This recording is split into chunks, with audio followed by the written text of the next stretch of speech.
Good morning, good afternoon, everyone. Welcome to Google Plus Hangout. My name is Daniel Miller. I'm the Customer Service Director for Benchmark Email. And here with me is Julia Auduong, our Support Manager, and Andy Shore, our Social Media and Content Manager. You guys? Hey everybody, I'm Andy Shore. I am our Content and Social Media Manager. That means I'm writing a lot of the blogs, managing our writers. I also am the one talking to all of you on social media a lot of the time. And I'm also the face behind our popular Ask Andy video series. But most importantly to you today, I'm running our giveaways. So I'm the one you want to be sucking up to. We're doing two different giveaways. The one I'm sure most of you are interested in is the iPad mini. The way to win that is by commenting right below me here in the comments section of our stream. Ask questions. We're going to do a Q&A at the end, and the best question will win you that prize. So thank you, everybody, for joining us. Oh, the second giveaway before I forget. Use Twitter, use Facebook, hashtag tickets to curtains, and that's how you're entered to win. Make sure you like us on Facebook, follow us on Twitter, because that is how I'll be connecting with you to win your prize. So tweet it up, Facebook it up, and enjoy the Hangout today, guys. Thanks for coming. Hi, everybody. I'm Julia Duong. I am the Customer Support Manager here. So whether you're needing assistance on simple tasks like uploading a contact list to maybe more technical difficulties like formatting an email layout, I'm here to help. So we have an excellent support staff. I'm your gal. Well, thank you very much, Andy and Julia. Today we're going to talk about events. The Google Hangout in itself is an event. And what's funny is a lot of people don't think they can set up their own events. They may say that, hey, I sell cupcakes. What kind of event can I do? I'm not going to, rent out a Sheraton room and have a whole bunch of business people show up. An event doesn't necessarily have to be that. There's many different types of events that one can create. And as we're seeing here today, it can be a face-to-face event. It can be something that is done online, or it can be something that can be done in a long term, which meaning it's online and it's not necessarily a hangout like this, but an event can be many different ways that we can imagine it. So today we're going to go over a few different ways that events can be put into place. We're going to give you a few hints and tips of how you can best set up your next event. And overall, we're going to show you how we've achieved this Google Hangout today, the tools that we've used, the branding and consistency that we've put into place, as well as how we tried to get you all here today. So as we've talked about, there's many different types of events that one can set up. For example, if you are a restaurant, it is very easy to set up an event that could be for, let's say, a new menu rollout, a special that you may have. Just to mention a company out there, the Cheesecake Factory, they have an event which is the Cheesecake Day, and they invite everyone to come for, I think it's a really cheap cheesecake. It's incredible. So you can also have events for your charity. Julia, I know she had a soccer club, and she wanted to raise that money for the soccer club, and she created a big event. There was cupcakes, snacks, foods, and raised a ton of money for that soccer club, right? This can also be done for PTAs, churches, anything that you can think of to raise money for funds and so forth, as well as seminars in general. I'm sure you've all attended those seminars as well to see somebody speak, concerts and so forth. Again, events can go a very long way. Retail stores. Believe it or not, if you have a retail store, you can also set up an event. And when it comes down to a retail store, there's many different things to take in consideration, and we'll dig deeper into that later on when it comes down to setting your goals. But when it comes down to an event for a retail store, it can be done for many things. To sell a ton of backlog stock product that you have, or it could also just be to get to know your customers a little better. Set up an event that may help you out, not just sell to your customers, but also kind of just engage with them a bit more. Have coffee, donuts, pizza. You never know what could come out of that. And then, of course, I'm going to hand this over to Andy and Julia to speak a little bit more about online events as well as webinars. And I'm going to do this because I know they're the experts of it. Julia currently hosts a lot of our online webinars, and Andy, he's the master of social media. So, Andy, do you want to take over? Yeah, absolutely. I mean, you talked about people say, event, you think in person, you think banquet hall, conference room, things like that. But really, with technology today, events can be online. If you want to give a product demonstration, do some educational opportunities, or really any other sort of thing, online is an awesome opportunity to do events. I know I've seen bands take their fans into the recording studio with them, and that can be an event in itself, or it can be in your own kitchen showing someone how to make pancakes. It doesn't matter what it is. It just has to be something that's going to engage everybody, and it can be online. And Daniel mentioned this before, but we have a number of online events aside from this one you're currently attending. And Julia is the host of many of those. You want to tell them about that, Julia?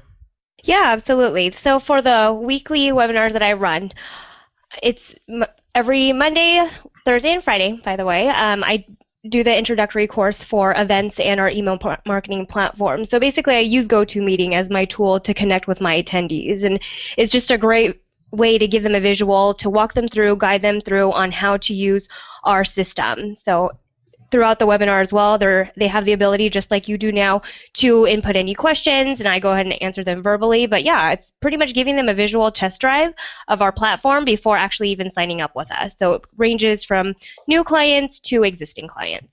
Our webinars are great. Make sure you go. You can register on our website in our learning section. And I know I see Julia doing them all the time. If I ever have to do any of the voiceovers for the Ask Andy cartoon, her webinar studio is right next to that. And she does a really great job. And I know it's an awesome opportunity because there's always a natural thing to have questions as you're seeing, a product being used for the first time, and it's your opportunity live right there to have it all answered and never, like, oh, I need to send an email, a chat, call to get my question answered live right there, everything you want to do. So even if you've been using the product for a little while and you think you're familiar with it, but you've always wondered about something, come join the webinar, ask those questions, and you're going to find that out. And see just any type of events. I mean, even if you're trying to figure out how to use run a live event, you can see.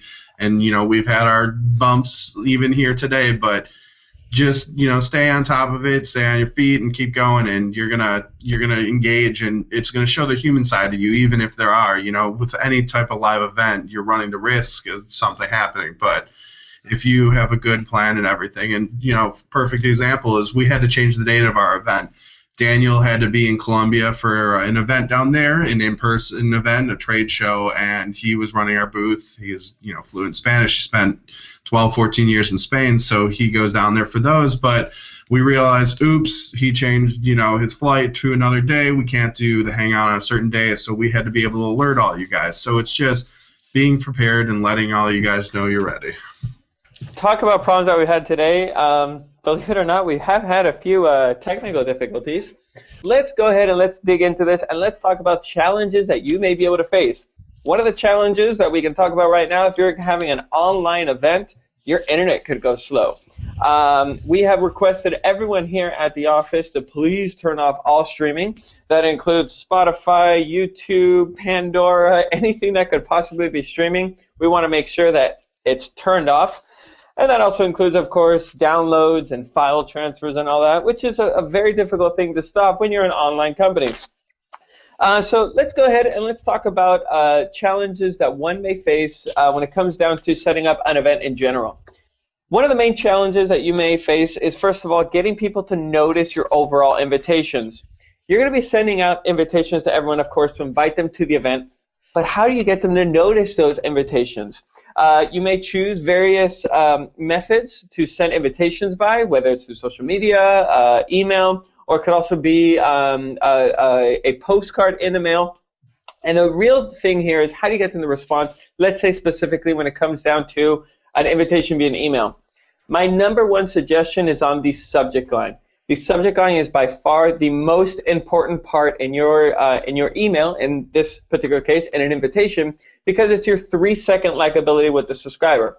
We've all done this before. Monday, Tuesday, Saturday, any day of the week, you open up your email inbox and you're just massively checking all of the emails that you don't recognize and you're just deleting them. So you want to make sure that that invitation is well recognized by your subscriber And maybe it's not just one invitation that you have to send. You may have to send it multiple times to people that haven't yet RSVP'd. Something with benchmark events is that you have unlimited free invitations, so there's no worry there about sending out more and more invitations to make sure that that room is packed. Always make sure to provide the correct information. As we mentioned, we made a small little mistake when what happened with the time, but it was quickly fixed because we realized it right there on the spot, and we were able to update everyone on time. It's okay to make a mistake on a printout, but what you have to make sure to do is to always fix it as soon as you can, and always give enough time for people to be able to work around their schedules. So when it comes down to this, Andy, we talked a little bit about, when it comes down to having people notice the event, but how do you get people to respond to the invites? Yeah, I mean, it's great content. It's really creating great content that's going to excite your audience. And you want to put something out there. Like, we sent invitations, and I know I'm the one that wrote them, so I had a lot of enthusiasm for what we were doing, and I hope that you guys felt that with what you were reading. And it's just creating that experience that people are going to want to click right now. And I know we had our phones ringing off the hook being like, how do I join this? How can we participate? So you just need to get people ready for it. And you all wanted to join right then and there. And so we knew something was going right when people were calling, asking how they joined the Hangout immediately. So it's just creating that feeling with whatever event you're going to run. What you're saying is the bottom line is engage with the audience. Now, when, let's say you're a retail store or you're looking to do a face-to-face type of event, what are the channels that you recommend to engage through? So social media is really a really great opportunity there, because there's always going to be a conversation going, and you want to make that conversation about what you're doing. So like what we've done is we have the Tickets to Curtains hashtag that you can be participating in the conversation while it's going, and it's going to reach even beyond the audience you have right here in the event, because all of your followers are going to see that hashtag being used as well and say, oh, I wonder what that's all about, and might jump in, and maybe one of them has an event marketing tip that they want to share using Tickets to Curtains. So it's just finding a way to keep the conversation going on as many platforms as you can, whether it be people texting their friends from your event about how great it is, using social media, taking pictures and posting it on Instagram or Facebook or Google+, and just engage with the audience at every opportunity you had and keep them involved in the whole process. And talk about keeping them involved, I would say that another main important task to fulfill is also to always make sure to have a steady program and make sure to keep with that program. Right, Andy? I think we were at a show not too long ago. They didn't do so well, and everyone was, in a way, lost, right? People, it was going over lunchtime and so forth, and it was a little bit of a disaster, I could say. Absolutely, and they made jokes saying, "Oh, these are the suggested times." But if someone went outside to grab a new cup of coffee, some water, or go to the bathroom and came back, everyone's tapping you on the shoulder, being like, "Who is this right now? Who is this?" So keep a program guide and keep people informed on who's supposed to be doing what and when, so everyone knows what's going on and keep them involved. Also, if you're doing a day-long event, people are going to get hungry if they're sitting there all day. So you need to be able to keep food in order, and you don't want to have something that's going to make a huge mess and be sloppy. So something that's finger foods, easy to go through, but you may need food at your event to keep everyone in their seats and not disappearing, going off to the cafeteria or a restaurant in the hotel. Because I know that me and Daniel were guilty of that one of the days at Email World in San Diego. We were like, all right, we need a break. We're going to go take a lunch break, and that's what we did, and we saw many other attendees from there wearing their badges sitting in the restaurant. So you need to make sure you're going to be able to keep everyone in their seat the whole day long, with appropriate breaks and everything. The last thing to engage with your audience is give them giveaways, something useful that they can have. We have our Ask Andy stress balls with my beautiful cartoon mug on them. We have tote bags.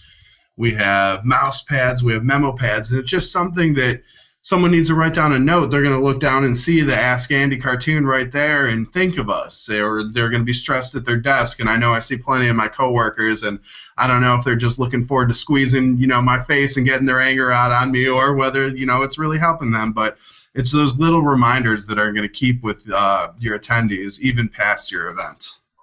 I can't agree with you more. I mean, there's been so many events that I've attended to, and it's just kind of been like, in and out. It just went there, saw the speaker, went there, networked, but didn't really take anything from it.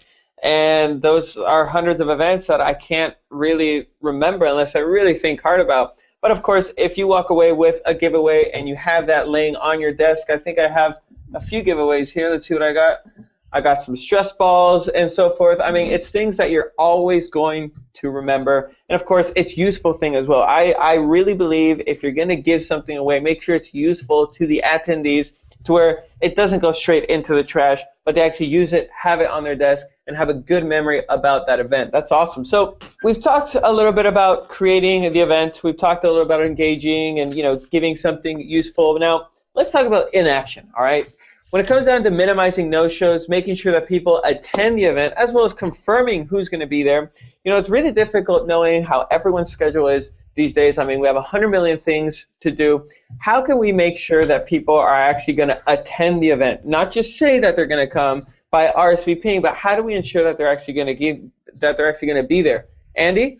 It's creating a calendar and letting people have the time to plan for it and know it. Like we said, we had a calendar change, but we had reached out to you far enough in advance that it wasn't going to be a huge issue to push it back a week. I mean, yes, we understand you guys are busy, and if you penciled us in your schedule for last week, and we appreciate you being here today, but when you leave yourself the time and you have a schedule and you're staying in touch with your base and keep emailing and posting on social and having it on your blog, there's going to be those ways. Before I keep going on, I want to remind you guys we've got the giveaways going on. Ask questions in the comment section right below me and my face on the YouTube on the stream, or you can use the hashtag on Twitter and Facebook, Tickets to Curtains. Comments, questions, some points you enjoyed, and we'll be giving away an iPad mini and iTunes gift cards. Going back to what we did to engage with you and minimize the no-show is we displayed the event calendar in the blog post we put out and linked to it on our social media pages. We displayed a countdown in a blog post that went out this week that was literally ticking down, showing exactly when we'd be here, barring a slight delay for technical difficulties. But that countdown is there, and even that, I got excited just looking at it and being like, man, we're going to be ready. There's already a light in front of me ready to go, and it's just double and triple checking everything you're doing along the way. And, there's still going to be things that happen. You can never anticipate everything, but it's doing everything and doing the preparation and creating that excitement and using all the tools you have available to make sure that, like I said, people aren't going to want to wait for the event to happen. So that's how you minimize those no-shows, is creating the excitement and giving everybody the tools to keep reminding them and staying in touch with them and not giving them a chance to forget about you. Again, Andy, I'm always the person to agree with what you say, especially when it comes down to the face of the company and what we do. But this last slide that we have up here, double and triple check the logistics of everything. As we've experienced here today, there can be small little technical problems that one may have with the internet, with the speed, with the video going out, the sound going out, and so forth. But it's all about just keeping the show moving forward, because we got people here that are here to try to learn something. And it's all about, if mistakes can happen, and I really want to focus on this because a lot of people fear the mistakes and they get nervous, and it can just snowball effect into a bigger problem. And what we have to worry about is always know how to keep your cool and always with a smile on your face, because believe it or not, you may find that your attendees didn't even realize that it was a mistake. You know the program, you know how it's supposed to go, but your attendees are there for the show. You may commit a few mistakes, you know that you made that, but the attendees might not even notice it because, again, they're there to do the program that you're there to give. They don't know the program, you're showing it to them for the first time now. So let's talk a little bit about this event that we have set up here today, this Google Hangout, how and why we got you here. One of the main things that we're going to focus on the next slide, so for every slide that we go through now, these are going to be the main points that we're going to focus on. Knowing your limits, understanding your target audience. You basically want to live and breathe your brand, and you always want to be excited about this, all right? So I'm going to hand this off to Andy and Julia. Julia, are you okay over there? You've been a little quiet. Yeah, I'm here. All right, perfect. How does one go about doing that? Determining who the target audience is? We've created some universal guidelines here as we're moving forward, and I'll be harping on them through the next few slides and points, but it's really this set of rules that if you abide by them are going to set you up the best for success. It's the best practices for running your events, and it's knowing your limits. It's being realistic in the goals you're setting up. I'll use Apple as an example as we go through here because they're such an iconic brand, but you can't decide, with your mom and pop shop, okay, with my first event, I'm going to match Apple's first quarter sales. That's not realistic. So it's knowing your limits and staying true and staying within yourself for what you're trying to do. It's understanding your target audience. Who are you trying to sell to?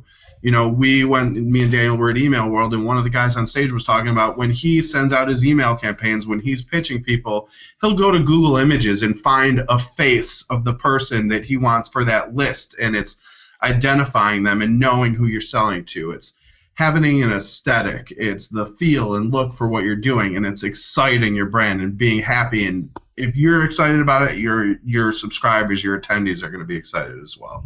Julia, when it comes down to us determining what our target audience is, how exactly did we do that?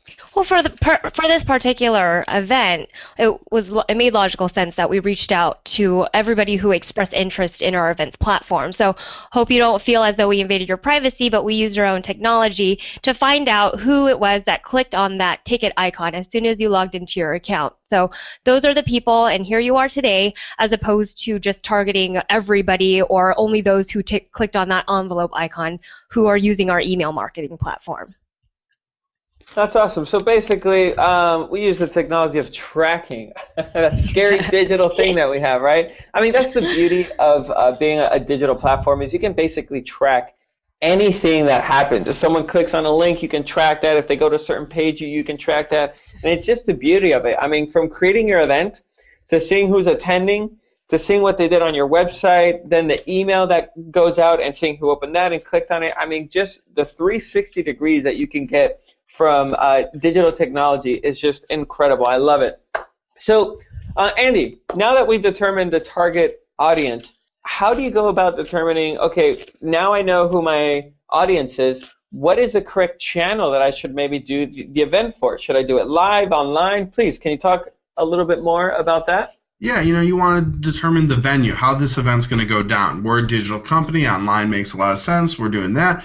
But, you're not going to think about the venue you want. How many people are going to be there? Know your limits. You're not going to book the Park Plaza Hotel ballroom if you're only planning on having 15 or 20 people there.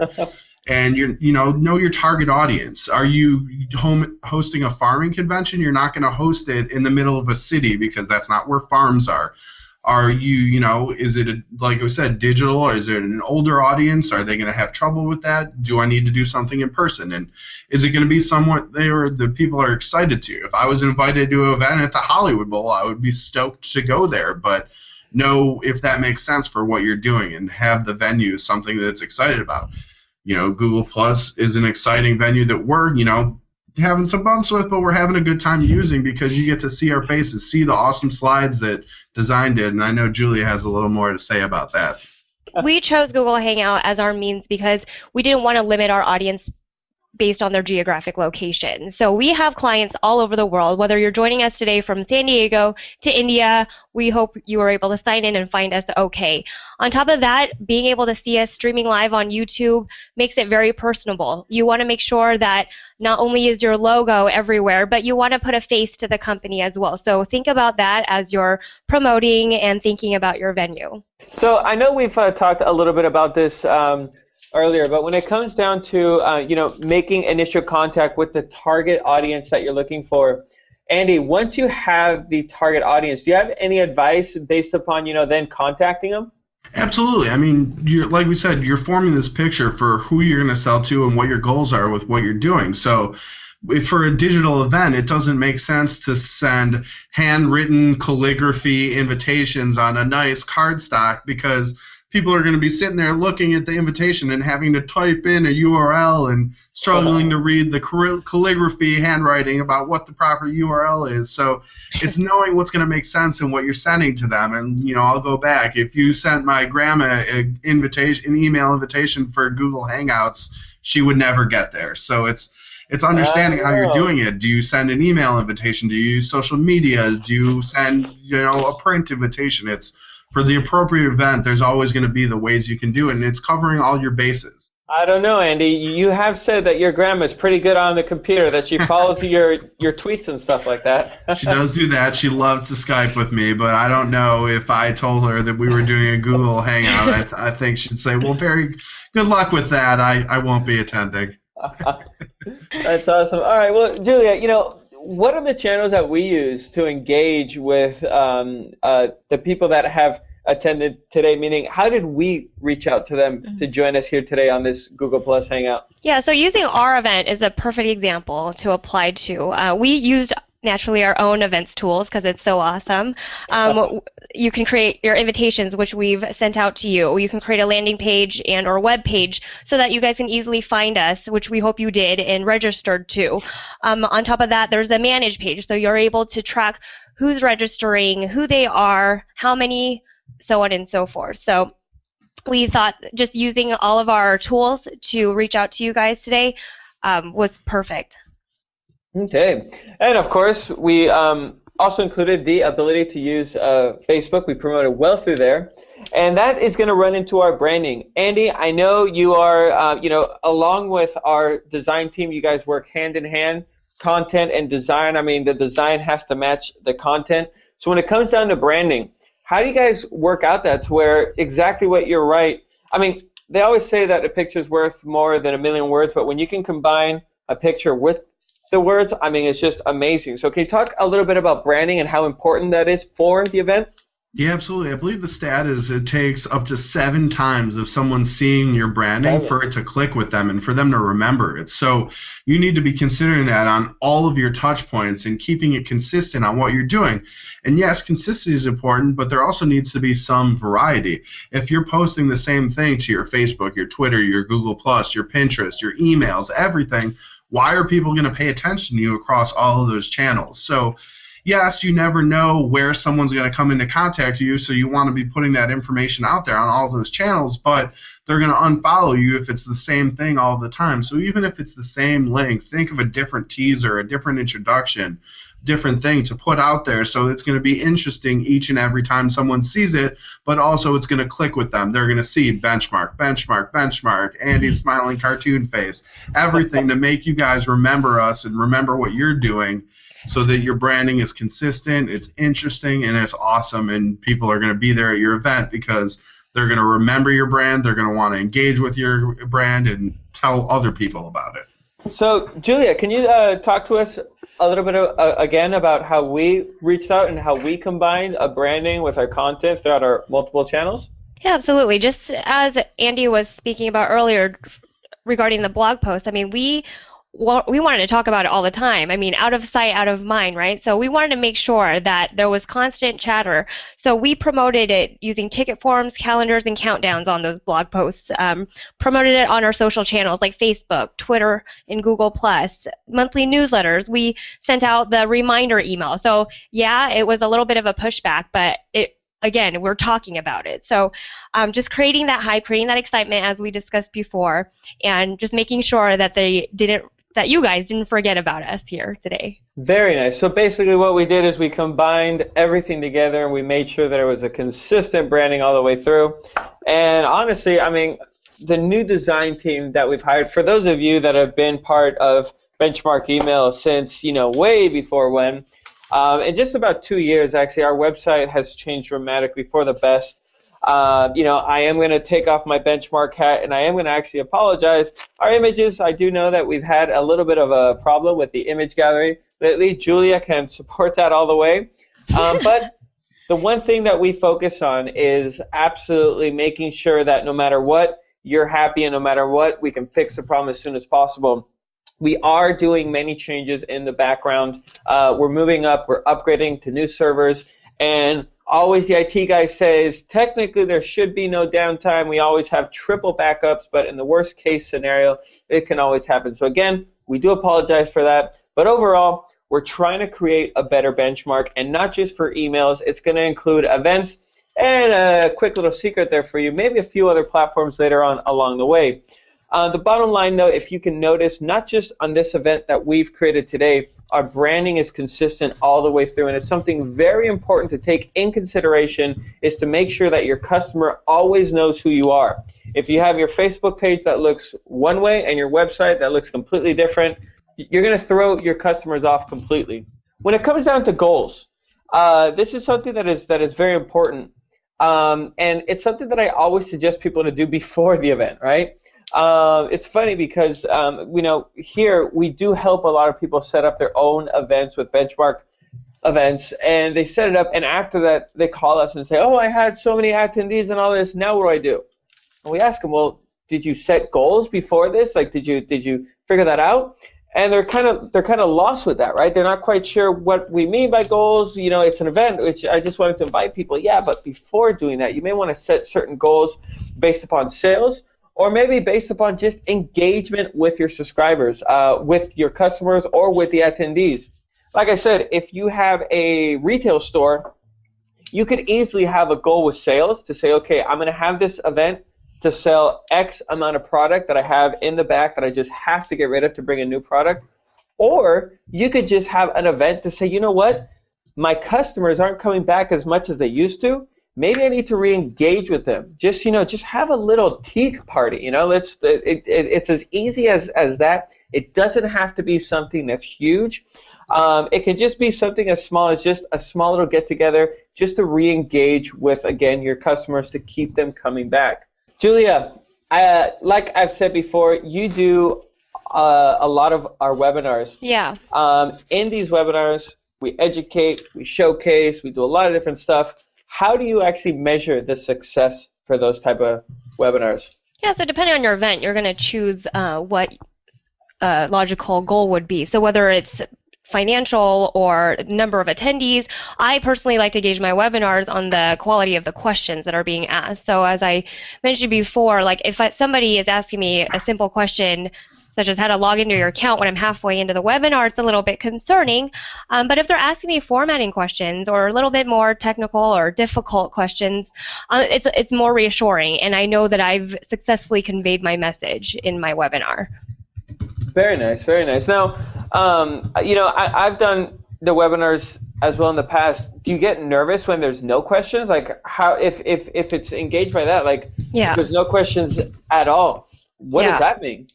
Well, I always try to encourage them. I mean, if they don't ask me, then I'll go over very, very commonly asked questions. Just being in support, I'm fully aware and I'm there, on the front lines to take those most commonly asked questions. And I also write FAQs, so I would consider myself credible to point out the different challenges or bumps in the road that they can come across, and hopefully that'll be in the back of their heads when they do come across those problems later. That's very nice. I mean, I remember back in the day doing those webinars, there was a time there was no questions, and all of a sudden, I don't know what was going on. I would ask them, hey, you guys, don't be shy. Shoot questions out for me. And honestly, I've attended your webinars, and I can vouch to say that if there's no questions, it's just because you're doing a heck of a good job. Let's hope so. But keep going. So, Andy, when it comes down to the social success of an event, how do you measure this? I mean, first of all, social media. I see articles and blogs all the time that it's really hard to measure the success of social media overall. When it comes to the success of social media on an event, how do you even go about even looking at that? Yeah, I mean, it's hard because social is not as tangible a tool. It's a branding tool more than it's a sales tool. So you're not seeing necessarily the dollar bills behind your efforts on social media, but there are a lot of things you can pay attention to. Like I mentioned, you need to get all those touch points out there to connect with people so they're recognizing your branding. So getting people to use social media at your event, whether it's participating using the hashtag, that means there's more eyes getting on your event. For every time someone uses that, all of their followers sees your hashtag. You know, if you get retweeted, they see your brand logo, your name, and it's just putting yourself out there in as many ways as you can, and it's building your followers. That's, you know, going to be a success. If you're getting a lot of tweets about the event, that's a success. If you're getting retweets about it, if people are mentioning you, if you're getting that engagement and seeing that it's being, you know, put out there into the universe and people are paying attention to it, that's your success, because it's those extra opportunities to connect with both the attendees at the event and beyond. You know, there's a lot to go on about when it comes down to the event. I mean, from the simple task of just, I mean, I'm not going to say from the simple task, but from the complicated task of trying to strategize the event, of what it's going to be for, where it's going to be. I mean, there's so many logistics to take into place. You know, it's really hard for one person to do it, but always with the right tools, it can be that much easier. So I think it's time for the Q&A, Andy. What do you think, Julia?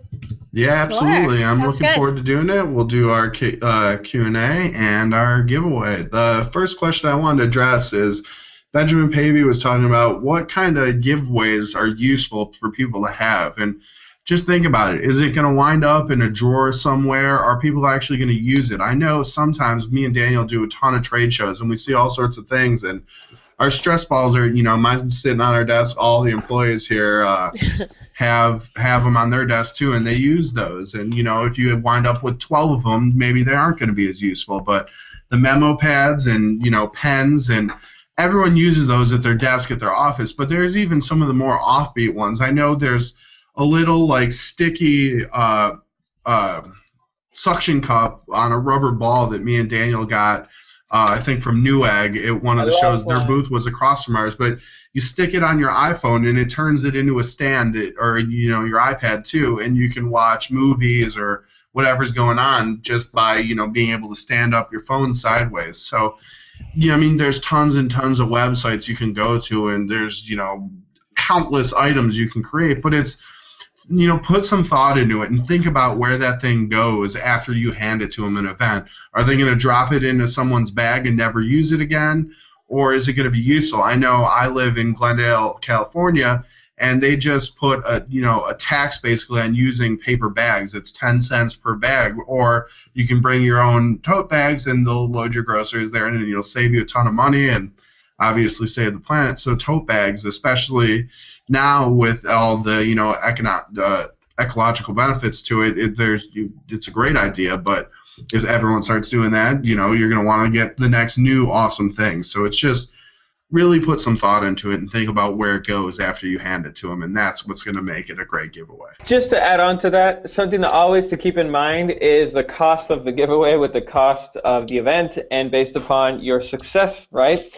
I mean, when we look at things to give away at trade shows, events, even an event just like today, you know, today's an iPad mini.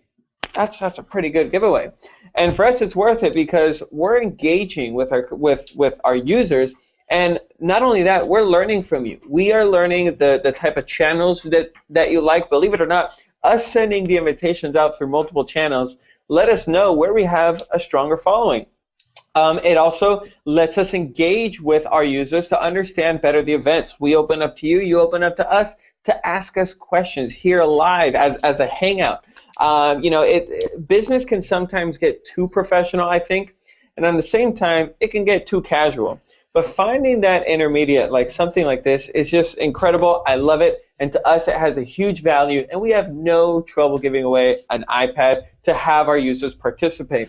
But again, don't fall into the mistake of, you know, getting excited and getting the 2,000 USBs that cost you, you know, $5, $10 a piece, and then it kind of went over your budget and the event wasn't as successful. And don't forget, because you didn't make money doesn't mean the event wasn't successful, but always be careful of your budget and always think long term, all right? You may not make the immediate money, but those people keep using those USBs, they remember your brand, it goes through, and you never know.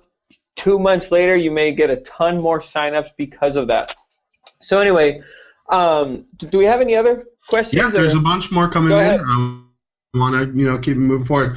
One attendee asked, how do you minimize empty attendees or people coming only to take advantage of the perks offered? And I'm sure there's more than a few of you out there that are just here for the iPad mini, but it's making sure your content's going to be great. If they're coming to sit through that, are they going to learn something? You can even convert those people that are only going to be there.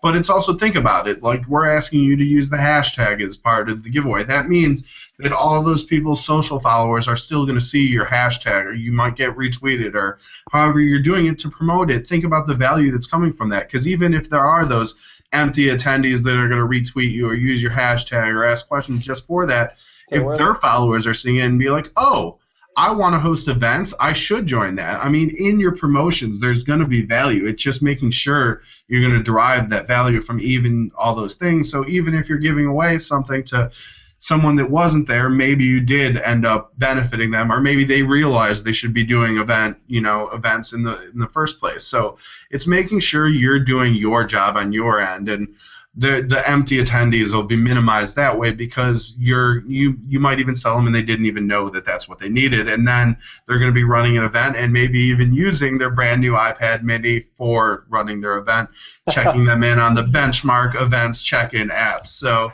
like I said, it's going to happen.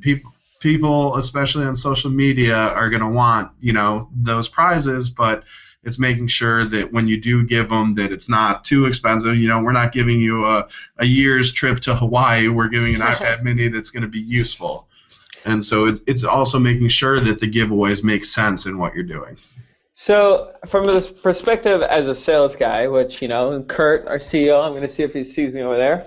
He's always come to me and say, Daniel, this trade show, you spent this much money. How many users did we get? What was the benefit? How many exposure? Like, I got to give these big old reports to him, right? So basically what we're trying to do here is, if I can foresee, for example, we do go to trade shows that there are a lot of empty attendees that are just there for the free stuff, right? So I think that the main thing to take away here is, if you're going to give things away, or if you're going to have a lot of people that are like that, try to create your marketing strategy so you can benefit from that. Force them to do something that, if they're not there for your product specifically at that moment, maybe they can buy later on, but in order to get into that giveaway, they have to do something else that they can share with their 10 friends, and one of those friends may need this type of product or service, and then you got that sign up. So Andy, that's a really good idea. Do we have any further questions? Absolutely. There's some more questions. There's a couple more, actually. Sally asks us, how many days before the actual day of the event should you begin tweeting about it? And that's a great question, because it's like, if this event was happening in January and we started tweeting about it now, you guys would all unfollow us if we were every single day, this event in January, this event in January, this event in January. You might tweet about it once or twice and say, hey, we're really excited about it, it's on the horizon, we'll tell you more about it later. So you can put it out there and people might be excited, but they're going to forget about you if you say it and then don't do anything. So it's finding that balance, for a couple weeks out, mentioning it, put something out there to remind them, let them mark it on their calendar, then a week later another reminder and other emails. So it's spacing it out and keeping it so it's not overbearing, similar to if you're doing your email marketing, finding what's going to work with that audience. Sometimes your audience might need a lot of hand-holding, and you send them that tweet every single day saying, hey, don't you forget, I know you got a lot going on, but we want you here. Or it's, every few days, or, one day it's a blog post, another day it's, a Facebook reminder, another day it's a tweet reminder. So it's using all those channels and spacing it out, and make sure you're staying, it's not going to be out of sight, out of mind, but you're not being so overbearing that you're going to be unfollowed, deleted, marked as spam. Very nice. Very good. Yeah, we also had one that I'm sure Julia would be the best person to answer, because it's someone asking about an issue with our actual Benchmark product. And Daniel said that they run paid events with Benchmark, and if they give an open date and close date for the event and it says it's over a 2-month period from start of sign up till the end of the event, why doesn't the event stay open? They usually have to call to extend it. I don't know if that makes sense with what you're asking. I could try chatting it so you can see the question. Yeah, but I might wanna... that might be an individual account thing or something that we can help you with after the event, if it's not something that's going to be easy to address on the fly, because I know a lot of times. Yeah, I might have to look at the actual specific account to see what he's referencing exactly. But if did they happen to leave their email address in Yeah, I WhatsApp? have his name, so we'll look into the account. Okay, And perfect. I Daniel, if you're will still promise to listening, get we'll back make to you. sure we get your question answered. And thank you for using Benchmark, and we hope that we can make sure it's the tool you need and can help you be successful. So unless anyone has any more questions, we could get to the giveaway, which some of you empty attendees might have been here for in the first place. Oh, we have another question? Yes, one more question. Someone just asked, what is the best way to measure an event's success if the event was free? Can I? Can I, please? Can I? Ooh, Daniel's raising his hand. I don't know if he's on screen right now, but he's very anxious to tell you guys the answer to that question. So free events are awesome. Free events, I love them because you can invite everyone, and it's free. And the best thing about free is you don't have to pay. And the best thing about that is if you don't have to pay, everyone is willing to go. But there is a problem with free. And the problem with free is a lot of people always kind of forget. Let me put it to you this way. If you see an event that's free, I think two things. One is, oh, that's awesome, let's go. But then the second thing is, oh, it's free, it's going to be that good. So the first thing that I suggest with a free event is the marketing of it. The level of people that the type of marketing you give is going to actually help bring in the type of people you want. This includes, from the bottom line branding of what you're doing to even the style of font you're using and the experience that you try to bring to it. When it comes down to it, trying to achieve the level of people that you're trying to bring in, meaning the type of customer you want, is really going to help leverage that free event. Like I said, the first thing that comes to mind when it's free is it going to be that good type of feeling? But if the content that I'm already reading is amazing, and it looks like something that's really going to blow my mind, it's a product that I'm looking for, it's a service, I'm going to go, and that's going to also help me bring more friends because it's free. We have nothing at risk. So one of the main things to focus on when doing a free event is to make sure that you're targeting very specific to your clientele and hoping that because it's free, they're going to bring in more people. And that may be the advantage of it being free, is it's only free if you bring 2 or 3 friends. Now you're trying to push them to not just come on their own, but to bring friends. And anyway, I wanted to go with someone. I didn't just want to go to that event on my own, so that's perfect. So that's just on the point of getting people there. Now, when you're at the event in itself, when it comes to a free event, again, you're on a budget, right? If it's free, you really can't, you want to focus on whatever your success is. If success is making just the branding option there for them, if you just want to engage, that's perfect. Make sure that the event rolls around that. Stay on course and make sure to follow that. A perfect example for you, I'm not sure here, and I know I'm going to step into this, and Andy may come after me later, but I'm an ultimate fan of Breaking Bad. And when it comes down to Breaking Bad, one of the main things that I think Breaking Bad hit spot on is they stayed on track no matter what. It was a series that had a beginning and an end. I'm not going to give away the ending, but there was a final ending to it. And that, I think, really helped them stay on track with the story and do the excellent writing that they did. So when it comes down to your event, especially when it's free, try to set the end and keep it solid. Because when doing that, it's much easier to have a beginning and tell your story along the way through the event to make sure that you keep on track and you're being as efficient as you can when it comes down to the event. It's free. You want to make sure to spend the least amount of money as well so you can gain the most out of it as well. Thanks, Dan. Our producer just slid me another question, and if you have any more, now's your chance. We're going to wrap it up and do the giveaway very soon, so unless any more come in while we're answering this last one, we'll be doing the giveaway shortly. And the last question is, how do you come up with good content to present during your event? So that goes back to the goals you're setting for yourself and what you're trying to accomplish in the event that you're doing. So, think about it. So you decided you wanted to do this event. Why? You have your goal. We wanted to connect with you, talk to you about event management, event marketing. what can we do? It's what's going to be interesting to that audience. Why is there value for them to attend? So these are the types of questions you need to be answering. But if you're in business and you're doing your business, you know that thing better than a lot of people out there. So you need to, use yourself as that resource, and people are going to want to tap into that. So, I've done speeches on social media and talking about what that means and how you can do social media and not be scared of it and for that to be easy. And we've created our Ask Andy series, and that's a cartoon, and it's like Schoolhouse Rock, or it's learning from a cartoon and making that fun for people. So it's just creating that content that's going to be interesting, valuable, fun, funny. It's knowing what you do best and being able to deliver that to an audience through your event.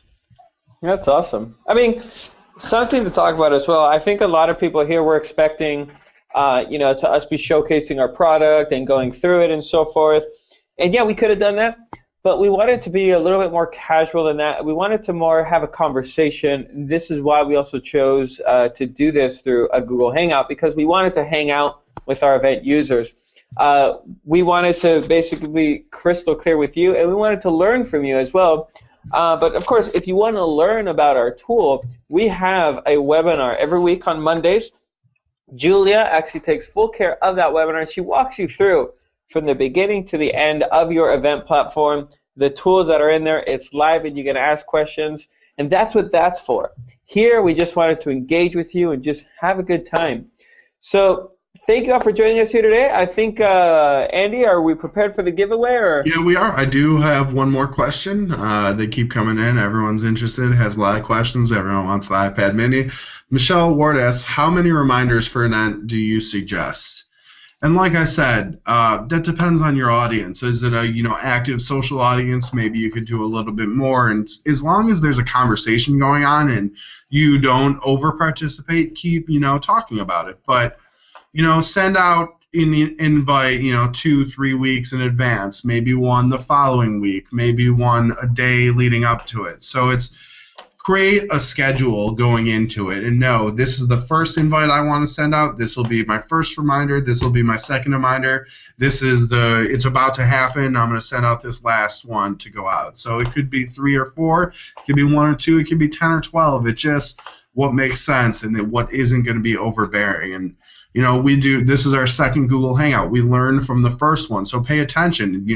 Did I not remind them enough? Did I maybe lose out because I reminded people too much? So you don't want to just do one event. You're going to want to keep going and learn from your mistakes and learn from what worked and make each one better than the next one. So as you're doing that, it's paying attention to, okay, this is the amount of reminders that worked. Maybe I need one extra one. Maybe I don't need this one.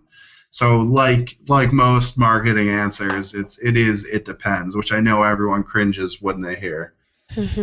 So there was another question that I happened to see. Can you collect donations? And actually, Julia, I'm going to leave this one all the way up to you. How does it work with donations? Absolutely, you can collect donations. You just have to sign up for a paid event. There's a 0 to 1. I believe it starts at only $15, but yeah, for any transactions that you want to process either through Google Wallet, PayPal, or by credit card transaction, you can most definitely collect donations, create it like you would normally for a normal event, and you can title the ticket name donations. It's that simple. So I'm more than happy to walk you through it if you want to call our 800 support line, but I'll be more than happy to walk you through how to set that up. Absolutely. Thanks, Julia. We do have a few more questions. They're coming in late as we're going. One person asked, should you have one person managing all your social sites, or do you want to diversify? I know with a lot of companies, there's a lot of interaction, and that might be hard. So it's creating a universal voice. What is the tone and the feel you want to go with on your social media? So if you can establish that, you won't even notice that it's different people responding. I know I sometimes get lazy and don't want to cook dinner for myself, so I'll order from Grubhub. All of the emails, the customer support, everything with Grubhub has this cheeky, fun atmosphere to it. So there's a lot of people on Grubhub. It's a national company, and they are in tons and tons of cities, but each touch point, no matter which person or Twitter or Facebook or email you're interacting with, it has that feel. So it's not always just me responding to you. We have, a team here, but it's that same feel and tone that you're going to take in all your responses that it's not going to be that noticeable. Or you can establish a few different voices. Do you have your funny person? Do you have your support person? Do you have this? It's that. It's going back to branding and staying true to your branding. And even if you have multiple voices, if they all match the brand you're putting forth, is that going to be okay?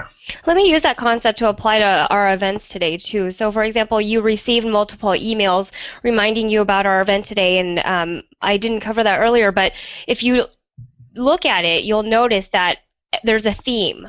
We have an amazing design team. We're fortunate enough to have had them create us custom images to create that consistency of those reminders. So even if the tone is different, even if the communication is different, you can see that there's definitely a strong branding there with the font style, the type. There's no detail too small, so be sure not to overlook them.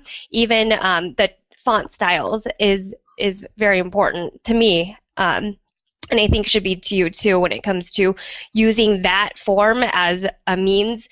Yeah, you're communicating them to remind them, but use that as a tool as well to make your branding even stronger, basically. If I can add on to that as well, I mean, a lot of people think, oh, I'm a small company, it's easy for me to do this. Or you could say, oh, I'm a big company, I already have this under control because I have my manuals in place, and when a new employee comes in, we kind of brainwash them, right, and we put them in place. But, from small to big, it can happen where you may need a refresher inside your company as well.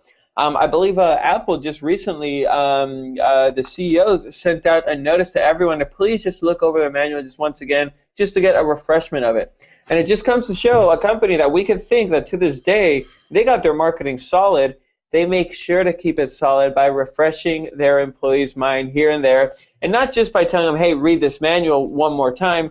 I'm sure they do get-togethers and so forth. Even here at Benchmark Email, we tend to get together as a team, have lunches, dinners, and so forth, to remember as well why we are here at Benchmark Email. Are we here to work a 9 to 5, or are we here to help thousands of people grow their business? That's really something that you always want to remember your employees. You're going to always have people that work the 9 to 5, but the ones that have the passion for what you do, those are your star pupils right there. Yeah, absolutely. Questions keep coming, and there's a lot of great ones.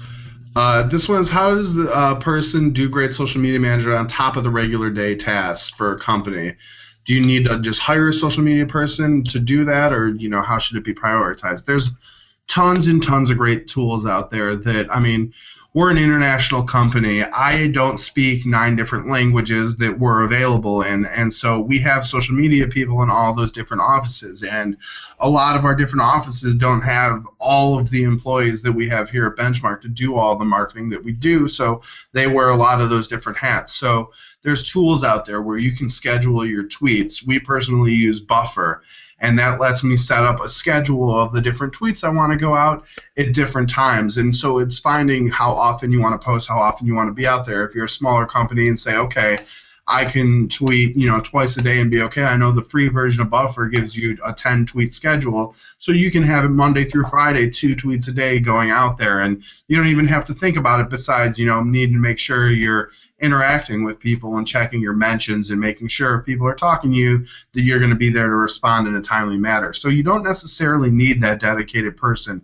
It's using all the tools available to you to be able to use your time most efficiently and participate in it. And social media is obviously important. It's not a fad that's going away at this point. It's here to stay, and a lot of people are using it very successfully. So it's making sure that you dedicate a certain amount of time per the day to see if people are reaching out to you to talk to you. But if you just, for posting out there, there's schedulers for Facebook, Twitter, etc., that are going to let you go about your normal day-to-day task and all the other things you have to do while maintaining a social media presence. But one thing I do want to say with that is, be careful not to be all output. There needs to be that input and paying attention to what's going on.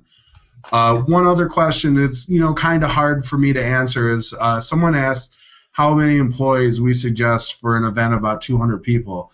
That all depends on the type of the event, the venue, and everything. What I want to say is, make sure events have a lot of moving parts. There's event support staff if anything goes wrong. There's the people that are doing the marketing. There's the hosts, everything. Make sure you have enough people to support all the moving parts in your event. You know, and Daniel, I know, was a speaker in an event in an email world. I mean, think about just how many staff members there were when we were there.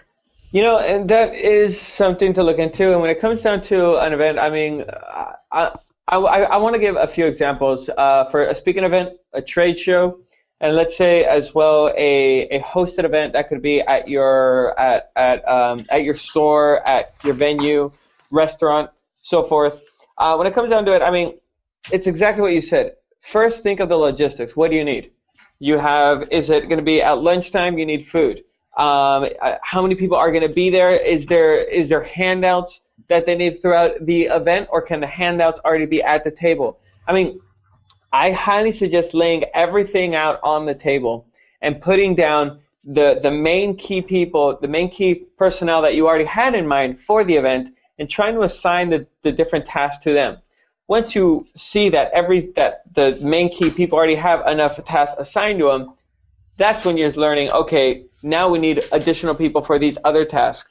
A speaking event, when it comes down to it, normally at a seminar, you have a little coffee table. You can have the coffee table to where it runs itself. You just need to fill up the coffee once, have it there. Once the coffee's out, it's out. If you don't want to keep on refilling it, if you don't need to refill, because you know that most people are just going to have 1 or 2 cups of coffee, you're set to go.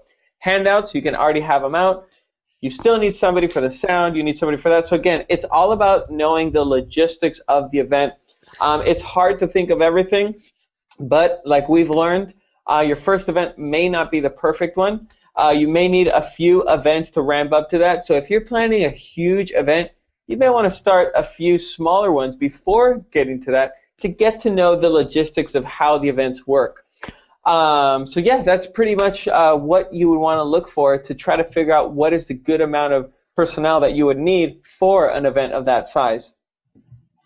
Yeah, I think that's a great answer. And like I said, I'm the social networking manager.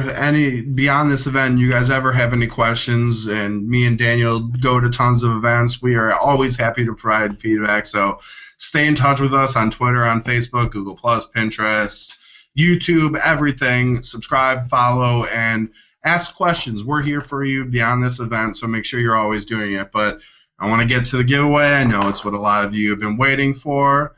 So the winner of the iPad mini, without further ado,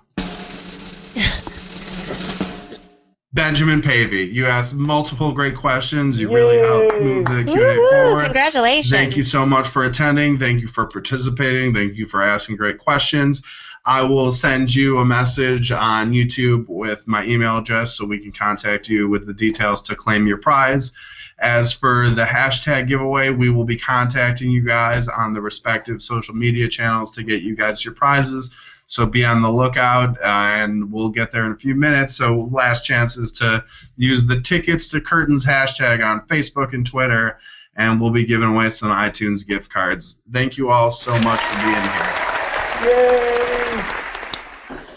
All right, that is perfect. Well, once again, thank you all for joining us. I hope you enjoyed this Google Hangout. Don't forget that if you were not able to ask a question here, it always happens to as soon as you leave the event, you remember, oh, I wish I would have asked that. Don't forget you have Julia. Julia? Of course, call us anytime. We have our excellent support staff Monday through Friday. Phone support is from 7 to 5 p.m. Pacific time, and our live chat is 24/7. I did not forget about your question, Daniel Sturwald. I will get to you, I promise.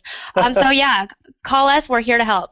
Before we wrap up 1 second, I just want to let everyone know that on Tuesday, November 26th, all registered attendees, whether you were here or you registered but didn't get a chance to make it and you're watching our video later, you will get a download link with the presentation deck and recording of the Hangout. So if you missed a part, you forgot something, you'll be able to go back, get to it. Thank you all for participating. Thanks all for being here, listening to us, and seeing our smiling faces. Awesome. Well, again, I can't thank you all enough. I know we've said thank you a lot, but we truly mean it. This is an experience for us as well. I mean, Google Hangout in general is still a new platform, And funny, last week they just changed a lot of things on it, so we had to really ramp up things and get it all together, but eventually it looked like it all turned out well. I hope you enjoy that iPad. And again, keep those questions coming in, whether we're hanging out, you just want to send us an email, chat with us. It's what we're here for. So thank you for joining us, and we hope to speak with you all again soon. Bye. Bye, everyone. Thanks. Bye.